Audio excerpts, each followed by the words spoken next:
Okay, so the design elements from our perspective when we created this were that these were the waves, the mountains of Southland, the koru, and this is the momentum, implied momentum going forward, movement. So how would you see that? Yeah, when we first had the discussion with you and Louise, I heard the ideas of it. Well, there's basically within this design as most of the main symbolism that we use for Māori as well. Of course, the koru is one of our main design elements. Mountains are very significant in our landscape, especially in our Southland landscape, and the waves as well. And the wind, obviously, in Māori tradition, Tawhiri Mātia is the wind, Tangaroa represents the wave, and koru represents trees, and Tāne Mahuta, the god of the forest. And then mountains are obviously significant as a landscape, Papatuanuku, and Rangi sits up above. So what I like about this design is it's the reference to the koru, the land, the growth, and like a koru, it's representative of, we say, he mate te teitei kura, ka aramai e teitei kura, so with death comes life, and a koru is very symbolic of change. From something finishes and then something else is created. So just like what we're talking about around the movement here. So the koru also represents that.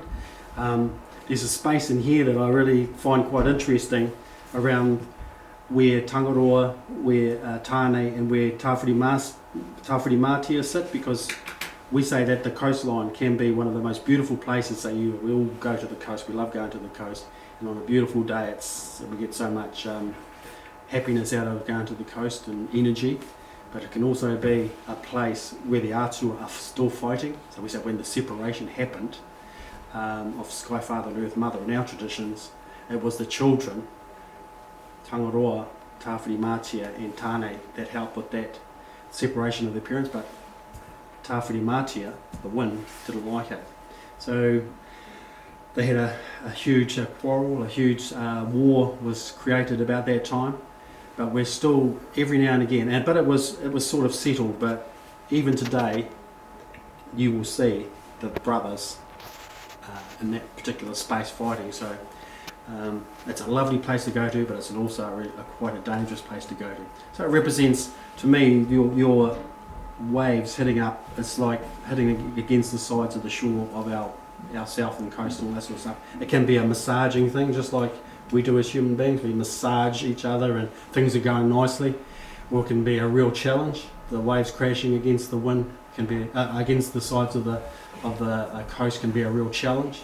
So just like the way that we work as people, just as the way we work as a community, just as the way that councils work, a challenge. There's challenges and there's good times, and that's an expectation. We can come to this earth just for the easy times. So that's what councils do. They have their challenges and they do some wonderful things to try and meet those challenges. So this representation of movement forward is also represented in our koru. Mountaintop is very sacred in a Māori philosophy. And you can go back to the mountains to be purified by the winds of Tawhiri Mātia. We say these sorts of things. Tangaroa can be a dangerous beast, but he also gives us food and sustenance along with the koru.